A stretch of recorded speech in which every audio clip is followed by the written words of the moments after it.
মনে হয় জালে কিছু পড়েছে। টাকা পড়েছে? কত টাকা পড়েছে দেখ। অনেক টাকা বলো বাবা।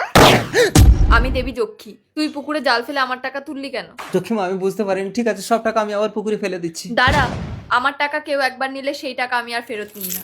ওই টাকার বদলে আমি তোর মেয়েকে চাই। বাবা না না জক্ষি দেবী, প্রয়োজনে তুমি আমাকে নিয়ে নাও, দয়া করে আমার মেয়ের দিকে নজর দিও না।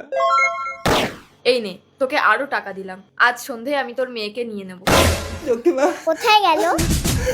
চলো না, আমরা এখান থেকে পালিয়ে যাব। কি হয়েছে, তুই কাঁদছিস কেন?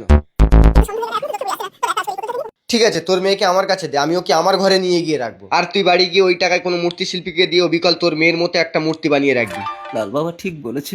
তাড়াতাড়ি করো শিল্পী ভাই, সন্ধে হয়ে গেল, যক্ষী বুড়ি চলে আসবে। দেখো অবিকল তোমার মেয়ের মতো হয়েছে। হ্যাঁ হ্যাঁ, দাও টাকা দাও। নাও। ভাঙলে কিন্তু আমি দেই না। পুতুলটা অবিকল আমার মেয়ের মতো হয়েছে বলো সুধা। হ্যাঁ, কিন্তু সন্ধে হয়ে গেলে এখনো তো যক্ষী বুড়ি আসছে না।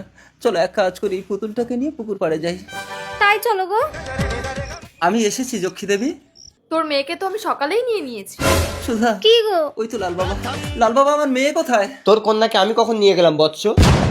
সে কি সকালে? ওটা আমিই ছিলাম, আর আমি তোকে বলেছিলাম তোর মেয়ের মূর্তি বানাতে। আর তুই কি আমাকে বোকা ভেবেছিস? ওই মাটির মূর্তি নিয়ে আমাকে দিতে এসেছিস?